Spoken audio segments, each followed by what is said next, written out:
So Chantal, where do you fall on New Year's resolutions? Do you make them? I do. Okay. Do I stick to them? I like tried a lot of different versions. I've tried the like straight up resolution of, I'm going to try and read X number of books or do yoga X number of times a week. I've tried the like single word, like what's a word that represents. I've tried like an intention. I'm bought into all of it. I totally believe it's important to like mark the beginning of the year, think about things. I don't actually know how successful I am. Yeah. Because I also don't love being like too caged in or restricted. So I'm like, well, maybe my intention will change.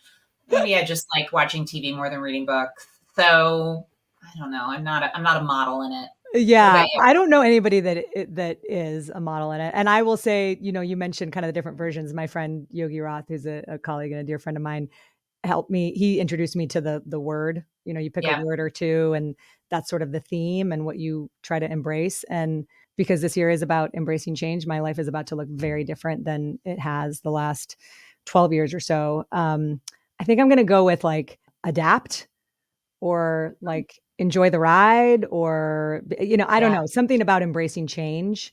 I don't know if Yeah. any of you wordsmiths have better words that will No, apply there. But I I do think like being open and knowing that like, okay, you're entering liminal space and it's kind of been yeah. building now, but my job is coming to an end in June. And like, I'm making some decisions and some thoughts and putting out in the universe some things that I hope happen, but it's going to look Yeah. very different. And I think it's almost Yeah. And said nature. right. Well, and what I'm hearing from you is, there's change coming. There's part of it that you can maneuver and plan for. And there's also a lot that's going to show up, emerge, surprise you. And I'm hearing that you're like, I want to be surprised. And Yeah. I don't want to have the blinders on that actually inhibit you from seeing what it could be that you can't even imagine and being open to other possibilities that aren't even on your radar yet. Isn't that the hardest needle to thread? And I'm sure you see it in the work that you do, where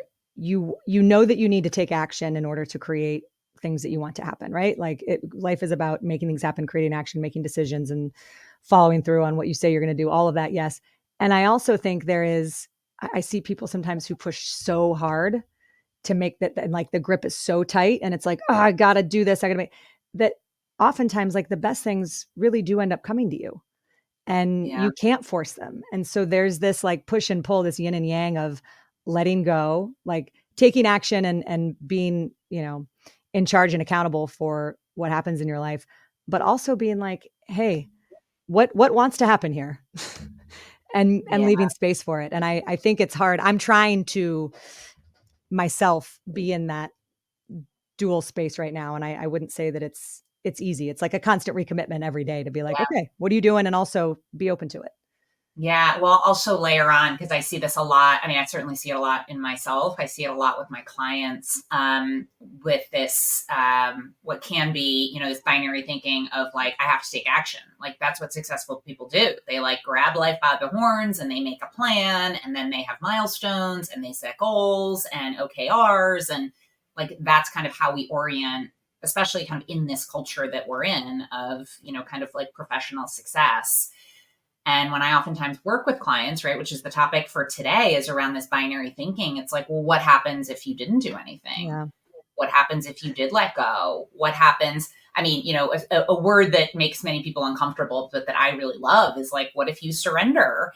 And it feels so counterintuitive. And part of it, I even really love the language you chose, Ashley, because I think part of what can make it hard for people to hold both is the choice of words we use. Because oftentimes we think of not taking action as giving up. Yeah. Right. Versus letting go or stepping back or something that actually is still intentional and thoughtful. It's not just this like passive disengagement or not caring. And I think sometimes even just like our choice of language can allow us to like be a little bit better friends with the opposite of our inclination. Yeah, I love that. And there's a book called Necessary Endings that I think speaks a lot to that, because we think when something ends, it's like, or we, leave a relationship or a friendship or a job or whatever, it's like, it feels Yeah. like a failure. And it's like, no, it's sometimes there are things in life that there's necessary endings to make Yeah. I space mean, for the even new our things. relationship to quitting, this idea Yeah. of like, I'm not a quitter. I'm like, actually, I am sometimes. Quitting is like the best things at times, Yeah. right? But we have this like power through, have to achieve, Yep. have to accomplish the goal. And I'm like, some of the best decisions in my life have been like, no, I'm actually quitting that Yeah. because either I'm not good or I'm not being of service to anyone and I'm embarrassing myself. Like, quit. And having the self-awareness to know that, I think, is really important versus being just like attached to this, I don't quit. And it's like, but what if you did? And maybe that could be good. I don't want to put you on the spot, but like, is there an example that comes to mind of you being like, you know what, this is not it, and Ugh, it's for the God, better? I mean, honestly, there's better examples of when now, I mean, back to our episode on regret, that I regret not quitting. Yeah. Um, I mean, I have a regret. I went to business school. I did the evening and weekend program. And I totally regret that. And then I regret not quitting. Like, I should have done a totally different line of coursework and study, but kind of got caught up in like, this is the degree that is, you know, whatever, it's kind of affirming and credible and Yep. legitimate. But it wasn't actually what I was most interested in. It's not what I most cared about. It's not actually like the content that I most wanted to become an expert in. I totally should have quit. And Yeah. I don't know, should I have? Who knows? We can't know. But yeah, that's one thing that definitely comes to mind. What I about you? Well, it's interesting because my dad used to always talk to me about paying attention to what you love, paying attention to what you're good at. And he said, because so often, and this was the example that he always used to tell us, he went to Notre Dame and Mhm. his parents were, his dad, I think in particular, were very much of, you are going to be a doctor. Like that was your path. That's what we want for you. That's what you should. And so he thought that that's what he wanted for himself. So he said that he was taking all these, pre-med courses, and he accidentally signed up for a really high level econ class his freshman year. And he said that he loved it and got an A, and it was all seniors. And he was like, that should have told me something, because I'm struggling like crazy and about Yeah, to, and fail some of unhappy. these, yeah, some Yeah, of these other courses that I'm taking that are all pre-med. And he's like, I just can't believe that that didn't tell me something, that it didn't wake me up to, hey, you don't have to go do this thing that these yeah, expectations are. So that was always something that he really talked about, and I think has helped and served me well. But yeah, yeah. I mean, well, I should say, and most people listening know that you and I have done a few coaching engagements, and one of the most poignant questions you asked me more than once, or some version of this question, when I was working through some stuff, whether it was, I don't know if it was like personal and relationships or career decision point, but you would say, can both of those things be true? Yeah. And that was the perfect question, because I think so often our brains want to put things in these boxes and like have it be neat and tidy. Like, that's a bad person. That's a good person. This is funny. This is whatever X, Y, or Z, like black and white. And the Yeah. reality is, I think life is gray and there's all these different overlapping things. And so, this notion of binary thinking and feeling like, well, I have to know what box to put that in, it's not helpful. And you helped me see that in a really big way of, well, what, like, it's back to the version of, is there a different story you could be telling yourself or should be telling yourself? So, how often do you identify when you're working with clients, that so much of where they get stuck is that binary thinking of like, it's this or that, or it needs to be this one thing or that thing? All the time.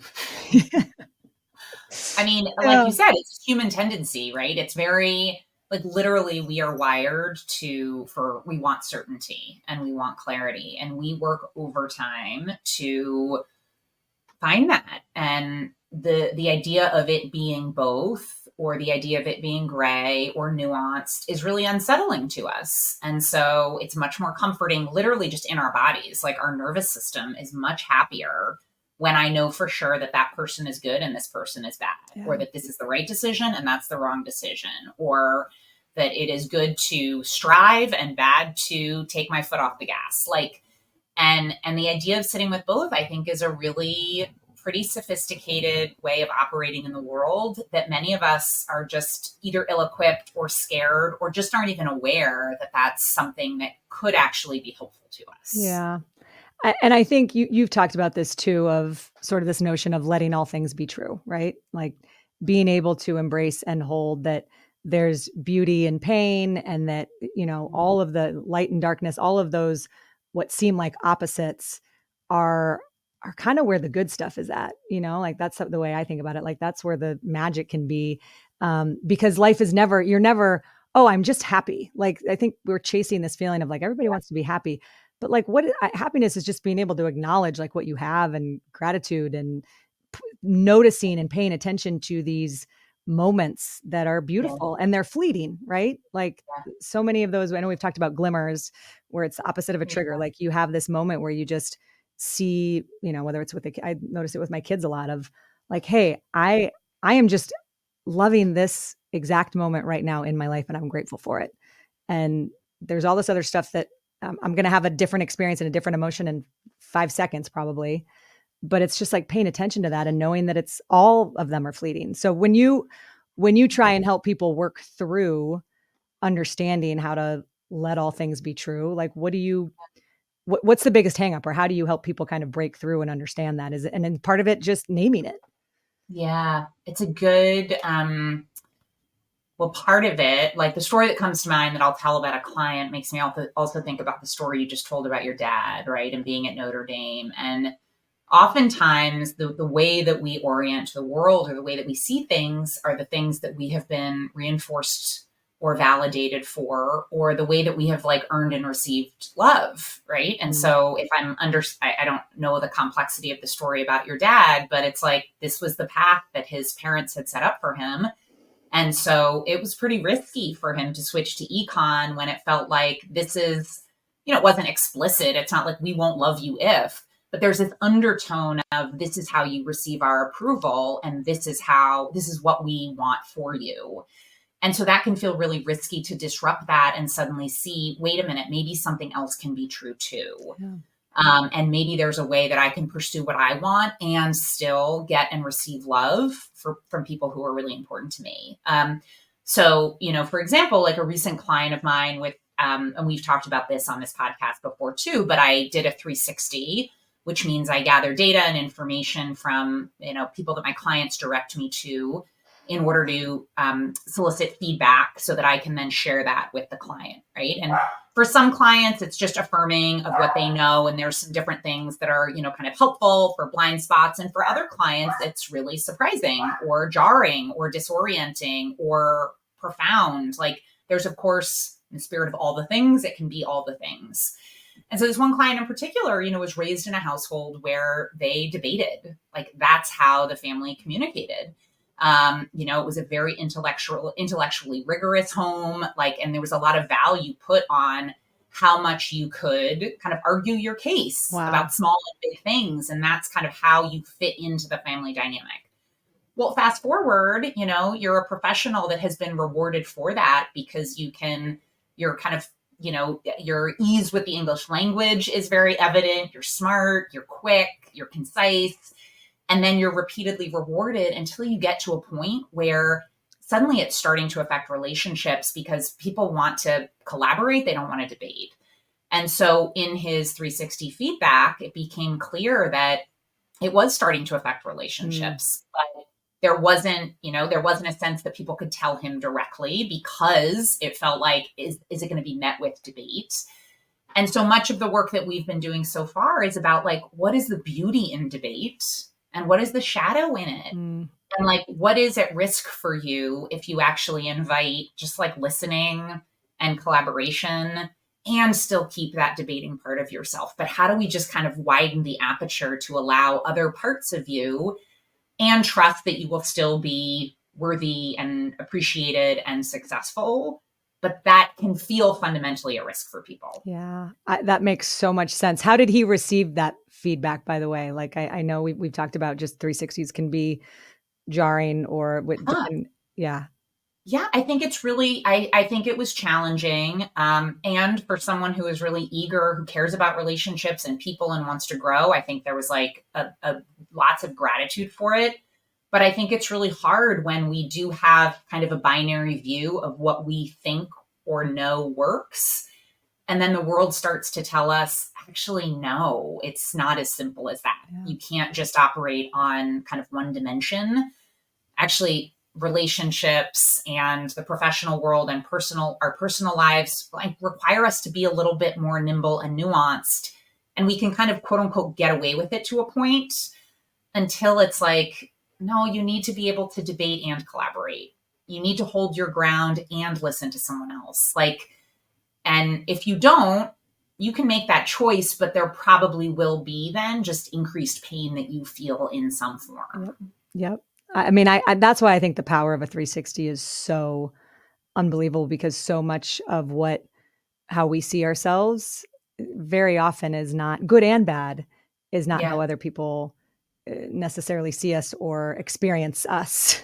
And Yeah, so it's and we don't often, right, there's not often the space to like learn again that feedback. nuance, because Yeah. it's like being an amazing debater is an incredible asset. Like I'm not able to do that, right? It's this incredible gift, but so many of these things when we do them in overdrive or we over rely on them, they just create pain in some form. And so again, if we can kind of hold both and be a little bit more intentional with what the situation calls for or what's needed of or from us in a relationship or on a team, we just have more choices than available, Yeah. but it requires work.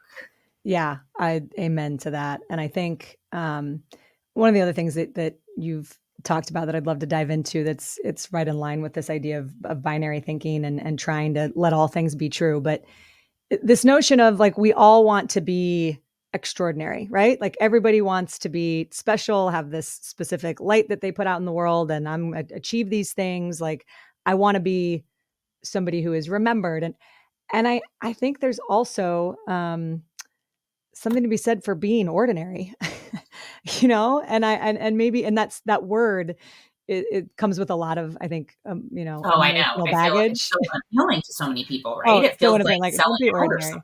Yeah, like, it's like the Yeah. worst thing you could do would be to be ordinary, yeah. Oh, So, yeah. how do No, you see forget that duality, and, like, how do we define what it is to be extraordinary versus ordinary? Like, what's your take on kind of that that. notion?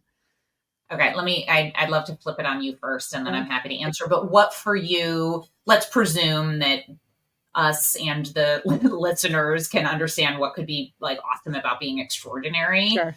And I'm sure not everyone feels that way, but might be more accessible. For you, what feels good or meaningful or important about being ordinary? It's such a great question, and I think, it, like, turns the temperature down, when it's like we have this purpose anxiety and we have this desire to do all of these things while we're here in the time that we have, and a lot of it is like, okay, just you're the smallest. Sometimes when I think about this, it Yeah. really does help me. When you think about the, like, tiny speck of existence that we are in, that we occupy, all of these things that feel so big and so heavy, and like that kind of dissipates when I'm like, I'm just like less than a half of a, 1/1 millionth of a fingernail in the grand scheme of things. And so relax and enjoy your life and show up with love, and not this like tight grip that so often we have. So to me, like, thinking about being ordinary is that, and it's one of the things that, well, I'll say kind of two more points on this.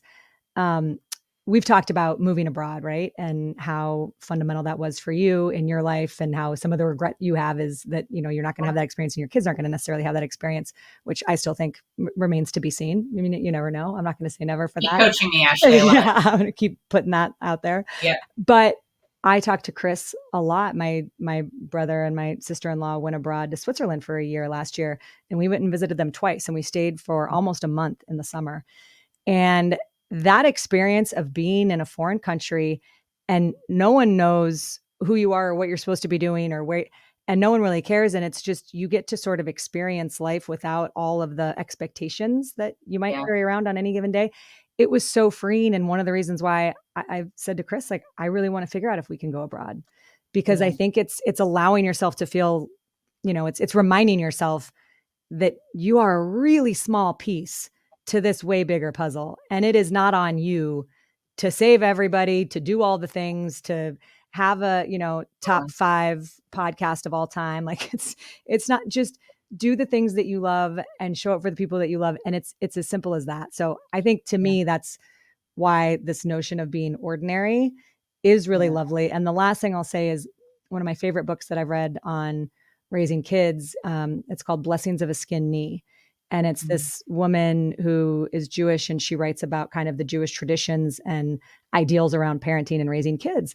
And one of the things that really stuck out to me is that we all want our kids to be extraordinary, right? We all think our kids are, these perfect, like, So oh, they're the best special. at this, so So special. And special. they are so special. And also, like, the world needs some ordinary people too. Like, not everyone can be the 0.0001% who's going to cure cancer and, Yeah.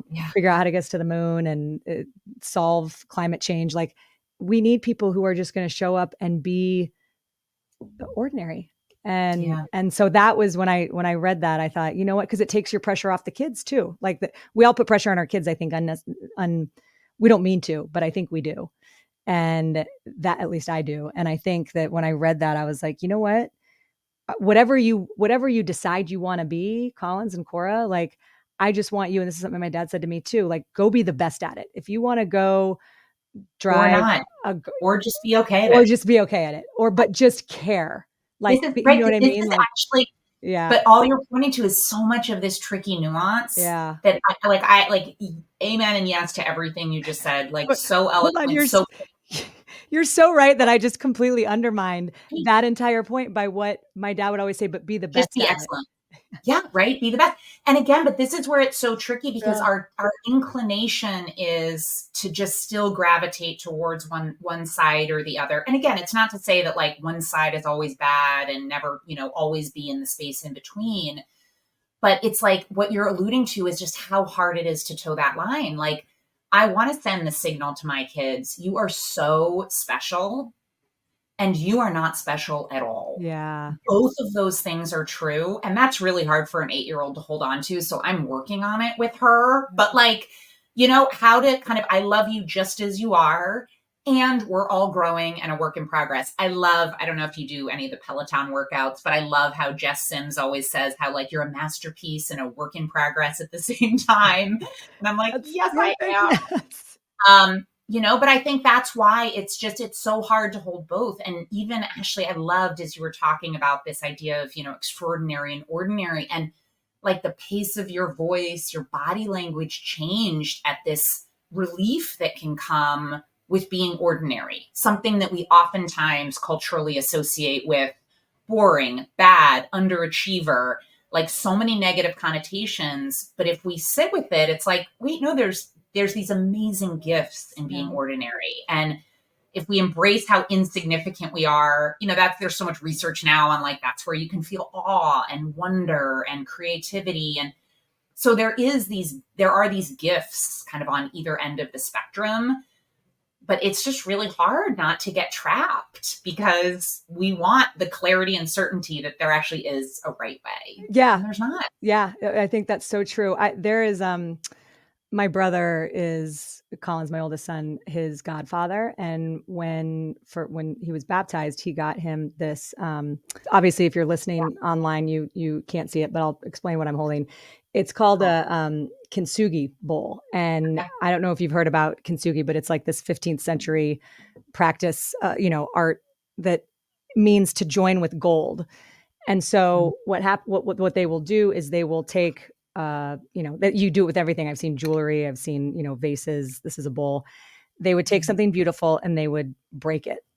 And then you glue it together with gold. And so kintsugi literally means to join with gold. mm, And it's this reminder that like you are flawed and that is what makes you beautiful. Like all of these missteps of life, all of these things that feel broken are actually, and my brother wrote Collins this amazing letter that I still like get teary eyed thinking about, but it's about like understanding that you are loved and celebrated in all of your flaws, and that there is beautiful, what is most beautiful is in the brokenness. And then it can be even all those scars that we carry around with us. Like those are the things that make Yeah. us real. Well, and then to highlight it, my assumption is there's no bowl then that is the same, right? It Right. breaks. Every You don't know single one how is it's going different. to break. You don't know how it's going to be put back together. And there's also then, like, that's where the beauty comes from, is this unique set of experiences, this unique set of losses, regrets, joys, all of it that, yeah, then that becomes your story. Sorry, this is heavy handed, but just to kind of bring it home. That was Yeah, beautifully done. it is. Yeah, but how to, again, kind of embrace all of that, I do think is what can allow us. It's counterintuitive, because I think, again, our nervous system is so inclined to say, I want certainty, I want to know what the right way is. But I think actually how we find the most peace is if we can really hold both and accept both, and it's a constant practice. That is true. It's like this recommitment every day. You don't just become something and then, oh, now I can do this. It's like every day Yeah. you are choosing how you're going to show up and how you're going to embrace it and think about it. And when you think about like the ordinary moments that really are like, that's the good stuff. Like that is the stuff that we should be celebrating. And so often it's weddings or, graduations Yeah. or milestone birthdays that get the attention and the celebration. And yet these small ordinary moments, these glimmers, as we've talked about, are the thing that we should be paying attention to and celebrating. And I will say, I was talking with Diana, my sister-in-law, when we were having a family Christmas dinner the other night, and she was saying that her favorite pillow that she had, that she was like, I think I gave it away because it was one of those things that just felt like too much clutter, but she had this pillow that said, "Bless this mess." And she said that there was one, she told a story about her, she's got 3 kids. And that one time, Elise, the oldest, said, "Mom, come down. We want to show you something." And she went downstairs in the basement and they had taken out every single toy. Like it looked like a tornado had hit the basement, just full on. And like Diana is so organized. And so she is Yeah. like Marie Kondo in many ways. And Elise is just standing there with a giant grin on her face, holding the pillow. And Di was like, testing, Mom, testing your ability to really bless mess. this. Is this mess actually blessed, Mom? And she said, it was just one of those things of just like a reminder that it's never going to be all perfectly set up, and things aren't going to be organized, and things aren't going to be exactly how you want them. And that's okay. Like, bless the mess. And my version of the "bless this mess" pillow is I have a sign that I have in our basement and it just says, "These are the days." And I have it hung over, like the placement of it is just as hilarious as like anything else. But we have this, there's like an electrical box in our basement that the wires are everywhere. Like we tried to have, we tried to put in a work order we're like, I don't think this is safe. Like, this is where the kids play. Like, can you cover this up?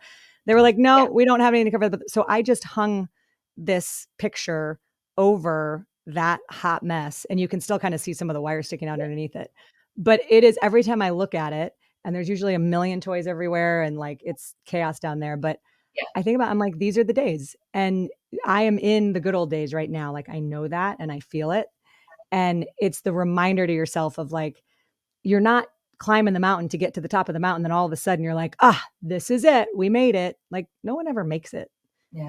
You got to enjoy like every little thing along the way. So I really appreciate that you bring up this idea of being ordinary and extraordinary, because it's the thing that I think causes a great anxiety in a lot of people. I think it really does. And I mean, I know for myself, I'm imagining you feel that too. We live in a striving culture and how we measure success. And I think it does. I think it takes a lot to actually see ordinary, insignificant, not special as actually really amazing things that can provide us with relief and freedom and calm and a whole bunch of other good things that we can't foresee. And simultaneously, being excellent and exceptional feels really good, and being extraordinary is lovely. But for that to be the sole measure of success, I think can be like very self-defeating. Yep. I'll never, one quick story and then we'll bring in Betsy. But I think back all the time too, there was a feature I did on a soccer player at Washington who was born and raised at a refugee camp, like in Africa, and grew up, and he talked about just, we didn't even know when our next meal was going to come. We'd go days without eating. Like it, and as he's telling me though, we're driving around after we do the shoot with him. And I said, so do you like living in America? Like, obviously you've gotten this opportunity and your life seems amazing. And now he plays professionally, but he said, Yeah. I will just say, like, the biggest thing I've learned is that you all are addicted to stress. You love to be stressed. He said, I had never felt stressed until I moved to America. And he said, I just all of a sudden, because everyone around me is so stressed, he said, Wow. I never felt stressed when I was a kid. And you look at my circumstance and you would think that that's the most stressful thing of all time. He goes, I don't ever remember feeling stressed. It was what it was. And everyone just kind of showed up and did their thing. And you made it through as best you could. And he goes, and now that I'm here, it's like everyone's stressed about this test and everyone's stressed about this and that. And he's like, it is like a culture. And I think he's spot on. Like, I think we celebrate and in some Yeah. sick way, how stressed each of us are and how busy Totally. all of us are. Yeah. Well, and again, I feel like, a lot of work with my clients, it tends to center around like, it matters, it doesn't matter, or like, take it seriously, hold it lightly, and it's like a lot of this stuff, like we put so much weight, it matters, it matters, it matters, Yeah. as a coach, I take it very seriously. Like every session, there needs to be something meaningful. And how are we getting to the root of what's going on and what's going to be the most meaningful homework as a parent? And this is my only moment. And how to actually hold, like, it doesn't matter. Like there's other opportunities, life goes on, no one's dying in the process. But that is counterintuitive to a culture that is focused on be stressed, be productive, get the, kind of be constantly striving. Yep. Have it all look and sound perfect. And you got to keep going and all the rest, no matter what. Yeah. All right. Betsy Bloom. Hello. Well, you're extraordinary. So I don't know if you have anything to add to this conversation. None of this really resonated. You have no idea what we're talking about. But in teaching, I imagine that you see this, though, as a teacher, like that you see this very thing show up in your students a lot. Totally. It's the idea of like perfect is the opposite of good. And speaking of teaching, my husband is was a middle school teacher, and he actually introduced this concept to his middle schoolers that I still try to use today that combats binary thinking, where he would ask them to replace but with and. You might say like, well, I took the trash out today, but you forgot to take it out last week. I took the trash out today and you forgot to take it out last week. Like it doesn't need to be, everything doesn't need to be a one or the other. Like there can be an and there, and it's really helpful. It is so helpful. I've read something similar to that. If you just replace but and, just how different it all feels, right, even to the person that you're talking to, or even to yourself in your own mind. So yeah, that's a great. Your own body. Yeah, I love that. Okay. Do you anything else that Chantal said that resonated? I mean, I know probably all of it, but yes. So first I have to say that I left to go grab this bowl. Oh yes. I love that. Wait, I need to get one. What are they called again? So Kintsugi, right? Yes, exactly. Okay. So this was a wedding present from one of my dear friends, Claudia. And so I think she has to also be my moment of gratitude. Yes, today. I love that. It sits near my desk, and it's a reminder to embrace the both and thinking and the beauty and the imperfection. But I also wanted to say that something that resonated with me was this idea of like, who gets to define what extraordinary means? And I don't know. The people who we think of as extraordinary, are they extraordinary in every single way? There's no one. That's impossible. So, this person that you've put on a pedestal might not be a very great parent because they're so good at their job, or this person that is producing all of this social media content that's making you think that their life is perfect. What's happening behind that? And so it's futile to think of anyone as being fully extraordinary. It's just, what area are they extraordinary and what area are they ordinary? I love that. And I think that is the key to when I think about in raising children, it's like, figure out what part of you is extraordinary and what your special sauce is, because everybody has it, right? Everybody has something that is uniquely wonderful about them. Many people have multiple things. So figure out what that is and and go shine that light in whatever version that you can on everybody else and on the world. And also, I mean, Chantal, what you said about your 8-year-old daughter is like, you are so special and you are not special at all. Like, I think that's an important thing to make sure that our kids understand. Like, you are you are a small part of such a bigger picture. And if you can zoom out. Yeah. And you actually need to be a contributor, and sometimes you don't matter as much and you're not that important, and other people need to be seen as more important than you and need to know that they matter more. Yep. What does it mean to be exceptional? It means that you are the exception. And that's actually a problem, to always think of yourself as the exception. Yeah. Yep. Yeah. Amen. Oh, so good. Okay. So your moment of gratitude is was it Claudia who gave you that? Yeah, that's Claudia. Yep. Okay. Shout out Claudia. That is a great, I've never thought about it as a wedding present, but that's perfect. So yeah, it's KINTSUGI. For those of you who want to go find out about it, I think it's one of the most beautiful things ever, and they do a lot of different cool things. Yeah, and you can get glasses. I got for my friend, I got her like a pair of toasting glasses that are kintsugi art, and they're cool. Okay, so yeah, you've got a moment of gratitude. Maybe it's something or somebody that's like something that's ordinary, that's often overlooked. Yeah, Chantal. Well, yeah, maybe I'll speak to that a little bit, and also just kind of tie in this both and a little bit. So I, not too long ago, my mom is in not great health. Not too long ago, my sisters and I were visiting her at a rehab facility where she was, recovering from some physical challenges. And Thursday afternoons, a 91-year-old piano player comes to the rec room and plays just from memory a whole bunch of show tunes on the piano. And so my sisters and I, we all grew up on musicals. I have a terrible voice, but I am a complete sucker for any musical. So we, wheel my mom into the rec room, and the rehab facility is the staff are amazing, and it's pretty depressing. It's just sort of it's like a reminder of declining health and mortality and all the things. And so we're in this room with a number of other patients. Me and my sisters are pretty much kind of the only visitors. And I mean, the volume with which we sang Doe a Deer when he played Sound of Music and then went on, I mean, don't get me started about West Side Story. And my mom, who is having a number of cognitive challenges, is able to recollect all the lyrics. And it's this like sad, heart-wrenching, and just like delightful, bonding, awesome moment. And I'm mesmerized by what 91-year-old by memory knows like every musical on the planet and is delighted to be there. So for me, it was this recent, really poignant moment of like all these things can be true at the same time, that there can be grief and there can be joy, there can be nostalgia, and there can be like being together in the moment. And it was, I think, a really imprinting experience for all of us that was super ordinary and super extraordinary at the same time. So I'm grateful to that piano player. I just have chills, and I wish I had gone first, because that we should just end with that. Like, I should just save whatever I was going to say for our next moment. No way. But the more ordinary, the better. That was beautiful. I love it. I feel like the thing that I find myself being grateful for, and it's not one person in particular, but it's all of these small roles.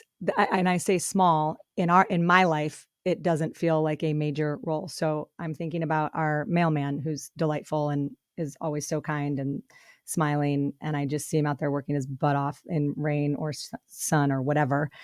And like the woman who at the checkout line at the grocery store, who is just delightful and so kind. And it's like those people who come into your world for a moment, maybe once a week, maybe once a month, whatever it may be.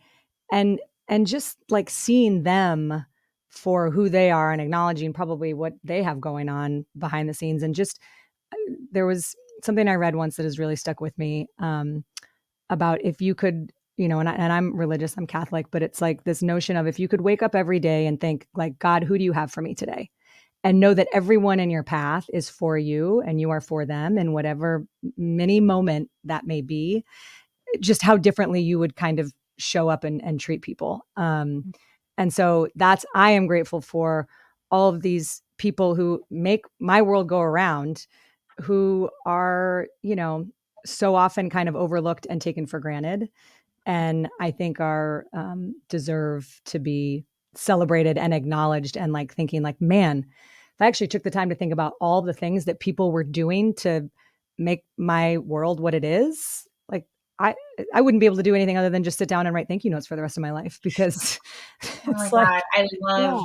I love that. I mean, for me, So actually, when I listen to you, it feels like it's like making the visible invisible. And there's so many mechanisms around us. And it's also honoring like your insignificance. You're like, oh, I think I'm like so important doing things. And you're like, I'm enabled by all these people around me. And I am both significant and insignificant. And I think if we can hold that tension, it does breed a lot of awareness and gratitude and connection that we're all craving. perfectly said. All right. Well, Rise on of that the note, side character, not main character energy in 2024. Side character energy. side character energy. I love that. Oh my God. Supporting actress energy. Oh my God. Thank you for that. Because the amount of times the most recent like put down in my family among my children is like, you're not the main character. I'm like, oh my God.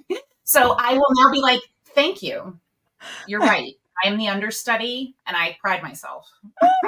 You're not the main. That's kind of amazing. I think then what you're doing is right. Whatever you're doing, Chantal, it's that you're Oh putting my that God. I you're don't not the main know. It's character. like, it's manifesting in very hurtful Side ways. But character anyway, energy. being the main and the side character to all Hell of yeah. us. Holding both to be true. Let it all be true. Yeah. Oh, I love you both so much. I am eternally grateful for the two of you and the space that this podcast gives us. And we'll do it again soon. But Happy New Year. And here's to more main character and side character and supporting character energy in 2024. Yes. Here's to an ensemble cast. Ashley, thank you. Happy New Year. And Happy New just Year. grateful to be with you all. See you soon.